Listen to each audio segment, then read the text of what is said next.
میں آپ سے کہہ رہا تھا کہ وہ شخصیت جنہوں نے ان تمام چیزوں پہ لگام لگائی، ہمارے پاس ٹاسک فورس کو انہوں نے ختم کیا، جو آرمی تھی ان کو بینکروں میں بھیج دیا، انہوں نے راولپنڈی کا راستہ کھولا، انہوں نے آر پار تجارت کی، انہوں نے جو لوگ بے گناہ لوگ جیلوں میں تھے ان کو باہر نکالا، اور وہ لوگ جو یہ چاہتے تھے کہ یہاں کا ماحول، یہاں کا امن خراب ہو، ان کے بھی منہ بند ہو گئے۔ لوگوں کے اندر احساس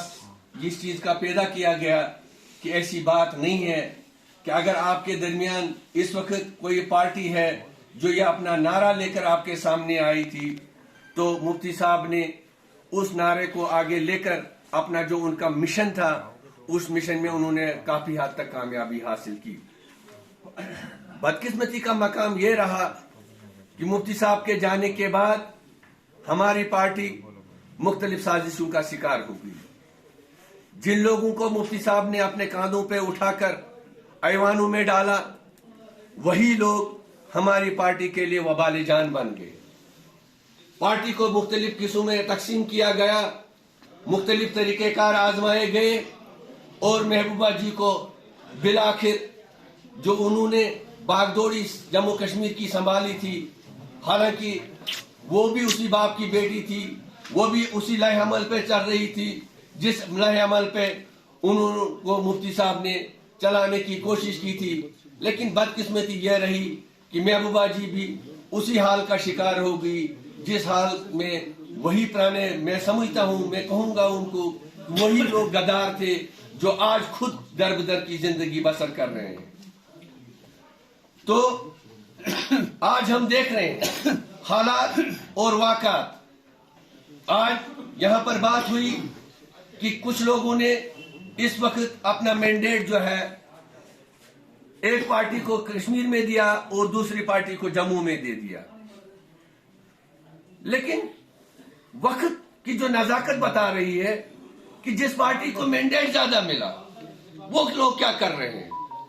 انہوں نے تب بھی لوگوں کو دھوکہ دیا اور آج بھی وہ لوگوں کو دھوکہ دے رہے ہیں۔ انہوں نے بات کی کہ ہم 200 یونٹ بجلی آپ کو فری دے دیں گے، لیکن آج دیکھ رہے ہیں کہ 200 یونٹ بجلی دینے کے اس چکر میں انہوں نے آج لوگوں کو کہا کہ پہلے آپ سمارٹ میٹر لگائیں گے، 100% ہمیں سمارٹ میٹر چاہیے، ہم آپ کو 12 گیس سلنڈر فری دیں گے، لیکن دیکھنا ہے کہ ان کے پاس